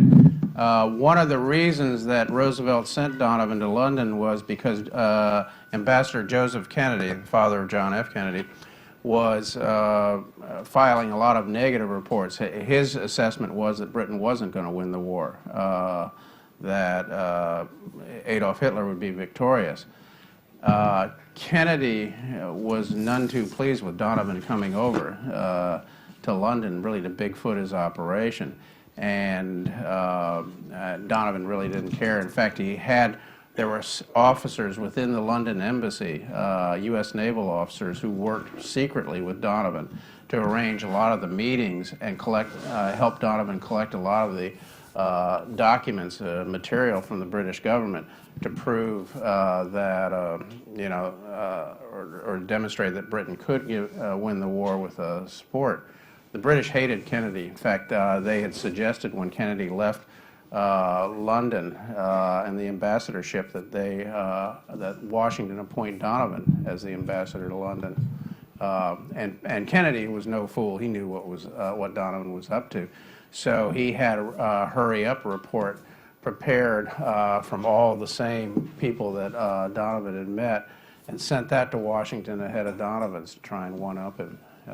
So there's a lot of gamesmanship being played around that time. I want to ask one question that maybe a lot of people don't know. Colby Bill Colby. was born in St. Paul. Right. Can you give a little bit of Colby's, because he will be in your next book. Right. William Colby, who was a director of the CIA, and one of the famous, there are actually 4 famous directors of the CIA, or controversial directors, and that's actually the subject of my next book. These 4 served in the O.S.S. This will be a sequel to the Donovan biography that will be coming out next October, and that's Allen Dulles, Richard Helms, William Colby, and William Casey. Bill Colby was born here in St. Paul. His father, he was an Army brat. His father was an Army lieutenant colonel and had been stationed in Panama and sent his wife back to St. Paul, where his father had taught at the University of Minnesota, to deliver Bill Colby. Colby eventually ended up in the O.S.S. as a Jedburgh commando. These were commandos that dropped into France on D-Day and shortly after D-Day. And Colby had a very exciting mission just southwest of Paris in the Yonne district, where organizing French guerrillas. He then had a very exciting operation parachuting into Norway with a group of Norwegian-American commandos. Had some very, very brutal combat operations there that he ran. And one of the points that I'll be making in the next book is that, their O.S.S. years for not only Colby, but Casey, Allen Dulles, and Richard Helms had a profound effect on them and how they ran the agency later on. He started small, and they were, they had a very close circle originally, but at some point there must have been funds needed. So who did Roosevelt bring in to this circle, and how did they work with Congress, or was it totally off the books, or how did they get the money? It's a good question. Originally, it was a black budget, a secret budget, the White House controlled, and this was unvouchered money. And basically, when you say unvouchered, it's a term of art in the intelligence community and the legislative community for unaccountable money. And back then, there was not as much congressional oversight over the administration and the White House as certainly there is today. So Donovan started out with unvouchered funds provided by the White House. it was just a small amount. In fact, the White House budget people thought he was only going to, have about $100,000 a year that he was going to run on. Donovan quickly came back and asked that to be up to $1 million, then $10 million, and then multiples of that, which distressed Roosevelt's budget chiefs. Incidentally, Donovan wasn't the only spy Roosevelt hired off the, kind of with this off-the-books money. Roosevelt ran another, again, this is a real cloak and dagger type guy, president, he liked this kind of stuff. He ran another secret operation out of the White House, headed by a person named John Franklin Carter, again with some of this black money in the White House, that ran a parallel intelligence operation parallel to Donovan's that Donovan didn't even know about. Turned out John Franklin Carter was a columnist, a newspaper columnist in Washington, and he ran this off-the-books operation on the side for Roosevelt, collecting what foreign intelligence he could, and also a lot of political intelligence in the United States. It's kind of interesting that Carter would routinely write columns in Washington newspapers criticizing Donovan's O.S.S. organization, never, giving full disclosure to his readers that he was running a competitive intelligence organization to him. So, as I say, journalistic ethics back then were pretty wild and woolly. I heard very many times that Roosevelt told Donovan, if you were a Democrat, you could be president. Right. Is that so? Yeah, there was that quote he had. There's actually a very, it was a difficult relationship that Donovan and Roosevelt had, which wasn't unusual. Donovan had difficult relationships with a lot of folks. Particularly the senior staff around Roosevelt was only too aware that Donovan was being mentioned as a future presidential candidate. So it made him very nervous having Donovan, in the administration. Keep in mind, he wasn't the only Republican in the administration. Frank Knox was the Secretary of the Navy who had run for the presidency. Stimson was Secretary of War, who was a prominent Republican. For a president of the United States to have his top national security team from the opposite party, that's fairly unusual. Donovan actually was never really close personally to Roosevelt. Didn't want to get close to him. He thought, people that got too close to Roosevelt was like moths to a flame. They could get burned real easily. Roosevelt, for his part, he liked Donovan's ideas. He liked that he was his out-of-the-box kind of thinking type of guy. But Donovan was never part of the inner war council for Roosevelt. That was guys like Marshall, Admiral King, Hap Arnold, the senior officers. Donovan was never invited into that council. And Roosevelt didn't tell Donovan anything to say. He ran a secret operation behind his back. It's not unusual. There were no White House aides in the White House, and they could say they really knew Roosevelt as a person. Even Harry Hopkins is the most closest aide. If you read his papers up at the Hyde Park Library, Presidential Library, he complained that he really didn't know everything that was about Roosevelt. He had all these strings going out, that he was controlling, and Donovan was one of them. Earlier this year, as a result of the Edward Snowden revelations, it became known that the U.S. was tapping the phones and so on of some of our major allies, Right. and some of them were quite outraged, particularly Angela Merkel of Germany. Shocked, truly shocked. When I was in the Army Security Agency in the 50s, it was pretty well understood, I thought, that all of the major powers were spying on each other. Now, hasn't that been true all the time since then, or did something happen that I didn't know about? Oh, yeah. I mean, and it's kind of, because the spying on your allies, he began even before Donovan, but in Donovan's case, he kept close tabs on the British. He had, as I mentioned, a mole in the close to Churchill that informed him particularly of Churchill's Balkan negotiations with which the U.S. was deeply interested in. But I covered the CIA in Washington for Newsweek and Time magazine and intelligence, and they're highly classified operations that are run against our allies. I mean, and the allies do it too. I mean, there used to be the old case, the problem with the French bugging the seats of French airlines for American executives that are flying into Paris, or burglarizing offices. We even they collected intelligence on the British back then, and it's still been done over the years. These are highly sensitive operations.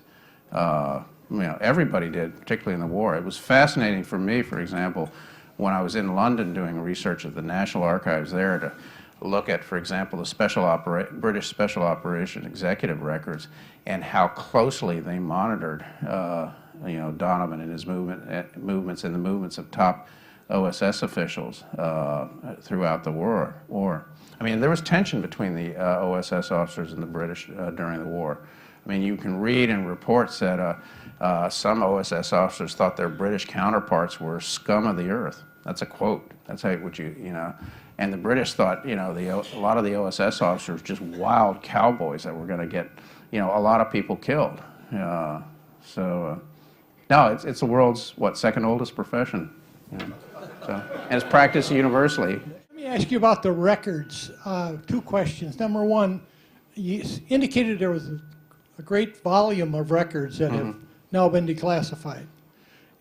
It seems to be contrary to the idea we all have that the CIA doesn't put things in records. And I don't know, was it different then, or is it just the needs of an organization? You got to have. You mean the declassification of the records? Yeah, the classification. It's fairly unprecedented for an intelligence agency, even as far back as World War II, to have everything declassified. I mean, if you go to the National Archives at Kew in London, the British Special Operations executive records, a good many of them have been declassified, not all, but MI6 records, this is the British Secret Intelligence Service, those records are still closed, and they're horrified that they would here in the United States that the O.S.S. records would be released.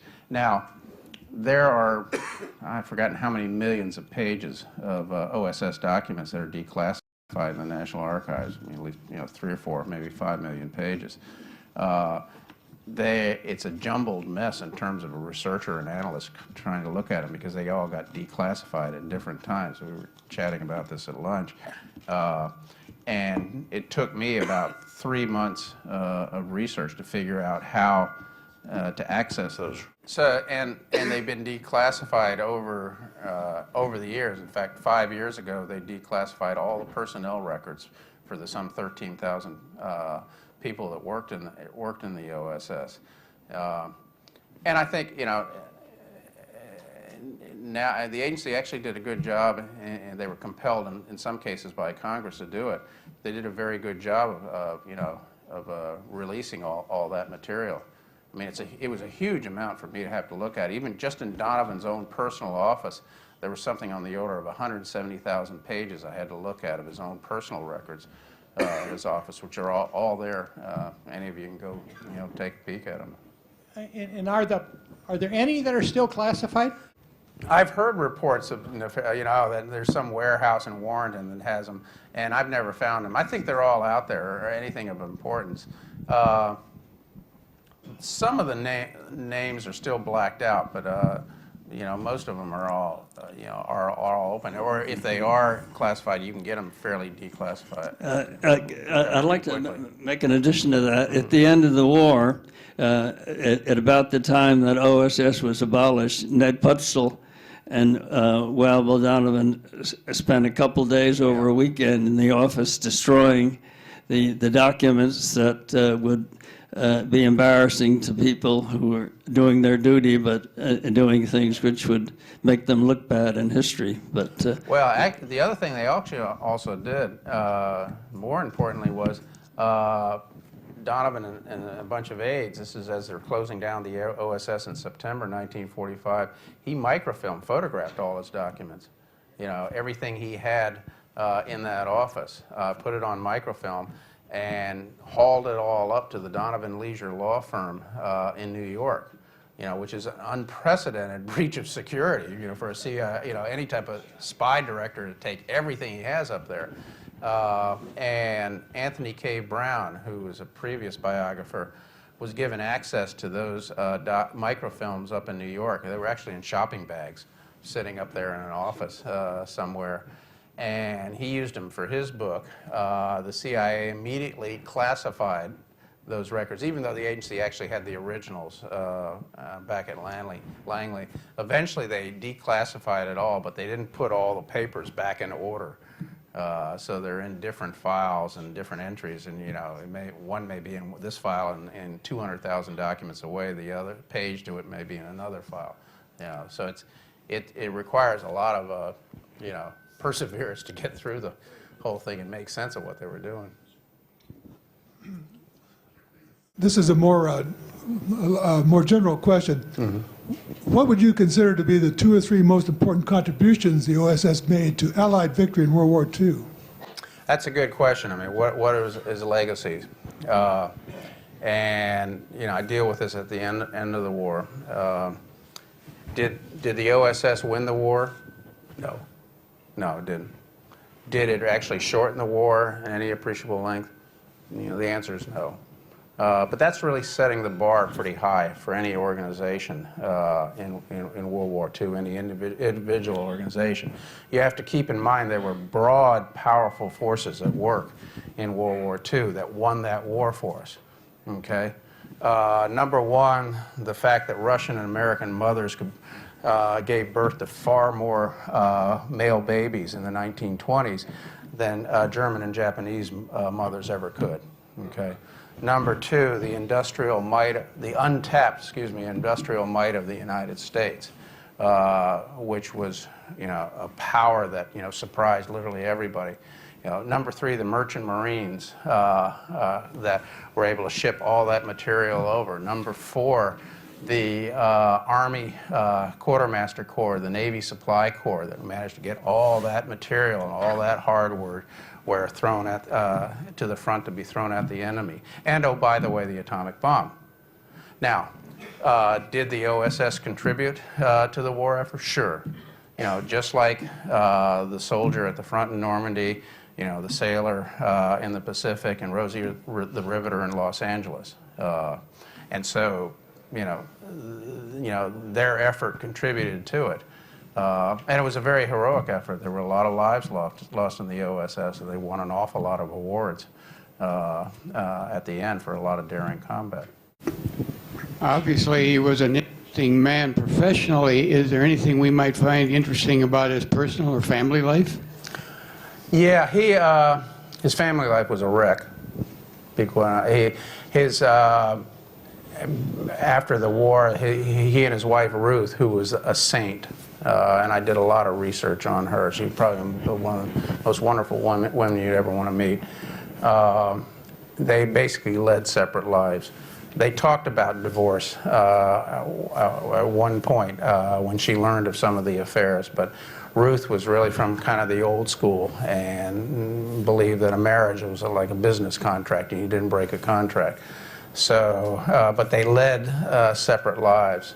And it hurt Donovan, particularly after his daughter-in-law died of a drug overdose, which deeply affected him. He felt that he was, really all alone, and got a lot of self-introspection at that point.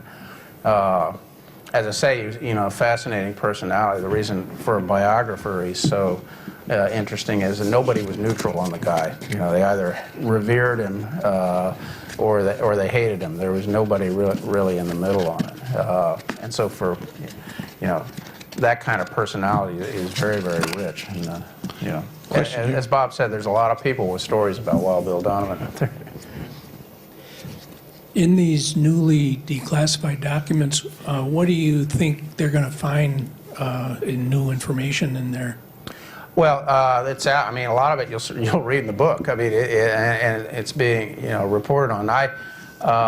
And in the follow-up book where I focused on these four men, there was a lot of interesting developments there. Alan Dulles, that I think I uncovered. I mean, Alan Dulles did an awful lot of work in Bern, Switzerland. Basically, he set up a mini CIA operation there, ran all kinds of covert operations, intelligence missions, propaganda operations, and filed files and files of advice to Donovan and even Roosevelt on how to run the war, which in many cases Donovan didn't really appreciate. Bill Casey ran European secret intelligence operations, a giant program really to infiltrate agents into Germany toward the end of the war. And he was only 31 years old, a 31-year-old kid as far as I'm concerned, but really a bright guy. Bill Colby, very, very heroic in the missions. He, dropping into France and dealing with the French resistance and also fighting the Nazis was a very complicated operation for him because there were a lot of divided loyalties between, among the French resistance. And then Richard Helms, who really came into the fore in post-war Berlin immediately at the war's end, where we were starting to deal with, okay, how do we switch from spying on the Germans now to spying on the Russians? And even also in that case, they launched operations in the British zone and the French zone to keep tabs on their two allies too. Tell about your experience with Ty Lee and William Donovan, and you having to be the drinking proxy. You were the designated drinker. You were the designated drinker. Right. Tell that story. It's a good one. You have to get that on record here. On the same order where I was named temporary aide, Paul Child was named, who was the boyfriend at that time of Julia McWilliams, who turned out to be Julia Childs. But he was named in charge of protocol in these international gatherings, who would sit in what seat. And Donovan said, "Are there going to be toasts?" And they said, "Yes, there'll be a lot of toasts." And do I have to drink it? And he said, "No, you can have a delegee." And we aides and lesser lights were not in the big dining room, but he said, "Get Lieutenant Maynard." And little 22-year-old Lieutenant Maynard, a teetotaler, came in and stood behind the general, and he would accept the toast and hand it to the delegee. And I felt like a garbage disposal, but I had about 4 chug-a-lugs, and the Chinese term is gambei, which is bottoms up. And I bottoms up about 4 good glasses of terrible vodka. And I got rather sick the next morning, and General Donovan came down and said, I bought this piece of jade for Ruth, but since you saved my life last night, I surely would have died if I had to drink that. We both want you to have it for saving my life. I still do have it, and it's one of my prized possessions. Also, Bob, you have to explain your lapel pin. The which? Your lapel pin. Oh, this is, I just noticed it's also on the name tag here. This is what you do when you become an aide. You take off, in my case, cannons for artillery and infantrymen, rifles, and put these on as a designation that you're a general's aide. And the 2 stars means that Donovan was a 2-star general. If it had been Eisenhower, I don't know where you'd put him. But on the day he left, he said I should keep this as in memory of our relationship. This is a question for Bob. You were very close to Donovan. You were his aide. Did he ever confide in you on any of his personal matters? Did he ever weep? Did he ever cry? Did he ever show emotion? Did he ever have troubles of that sort? Or was he a joyful man? No, he was very calm, as Doug said. He was, it didn't show anger, but I know there was some there about the barber. And he was just kind and almost fatherly to me, and it's a relationship that's hard to explain. He didn't say anything about his womanizing. He probably thought I was too young to understand, but I knew he was a teetotaler because of that garbage disposal role I had. but he didn't confide in me about any of his private life. This was not a long time, but I must say why I was chosen as his aide, as his aide is because when I first went to China, I had 3 qualifications that no one else had for a very important job that involved me in almost all of the missions, whereas the norm was that you had 1 or 2 missions during the whole year. And the reason I got that key slot is they were looking for someone to fill it. And I had number 1, I was available. I was just covered with availability because I didn't have an assignment when I got there. Number 2, they noticed that I was wearing cannons, and both Colonel Hepner and Colonel Davis were wearing cannons, so we had some nostalgia about Fort Bragg and Fort Sill. And then the crowning blow was that Colonel Davis and I had played baseball for Princeton. So I had those 3 qualifications that no one else had. And that's got me this key job, which led to the being chosen as assistant, as the temporary aide to Donovan. What is the real story on Julia Childs? Well, I saw her intimately during work time, but I didn't see her at night because captains and above lived in houses and all the civilians lived in luxurious houses and had dances and cocktail parties and things, while captains and below were in tents. And you couldn't entertain well in a tent with 30 other people there.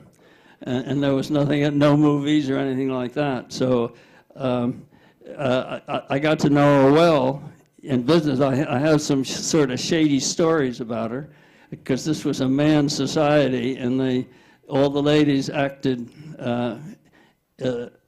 like males almost. I'll give you, are there any ladies present? I hope not. I think I saw her after the war in Cambridge at a Smith College wine tasting, in both Paul and Julia were there, and we talked about the flood and other things, and I said, gee, I can remember you so well, Julia, and I knew Paul was down the other end of the compound in the top secret war room where they had maps, and he had pins where people would go across the Yangtze River and whatnot. And but I told her, didn't you hook together as an item? And her comment was, well, we weren't engaged, but Paul was sniffing around. And the others are too bad to tell, I'm afraid. But there's, incidentally, if you're interested, there was a good book written by Jeanette Conant several years ago. I can't remember the name, but it's on Julia Child, or back then it was Julia McWilliams, and her service in the O.S.S. Incidentally, Donovan, he called his organization his League of Gentlemen because they came from in many cases, from the upper strata of society. But he also had 4,200 women in the O.S.S. Yeah. And he was interesting. He was somewhat of a feminist in the sense that he paid his women. They made more money in the O.S.S. than they did other federal agencies. He promoted a lot of them to more senior analytical jobs. A lot of them were relegated to the secretaries type. I have one more point, though, that I think I can tell. Betty McDonald wrote, I know her as Betty McDonald, but she became Mrs. Hepner after the war. She wrote a book called Sisterhood of Spies, was it? Yeah. Sisterhood of Spies, and an alternative that she was considering was either espionage in the Far East or undercover in China. And Julia said she should have called it Under the Covers in China. Well, that's it for tonight, and we'll see you, hopefully see you next month with the Battle of Bastogne. And give these folks a round of applause. Support for this program provided by viewers like you. Thank you. Additional support provided through the Catherine B. Anderson Fund of the St. Paul Foundation. Upcoming roundtable topics can be found at www.w2HRT.org. www.mn-ww2roundtable.org. Production services provided by Barrows Productions.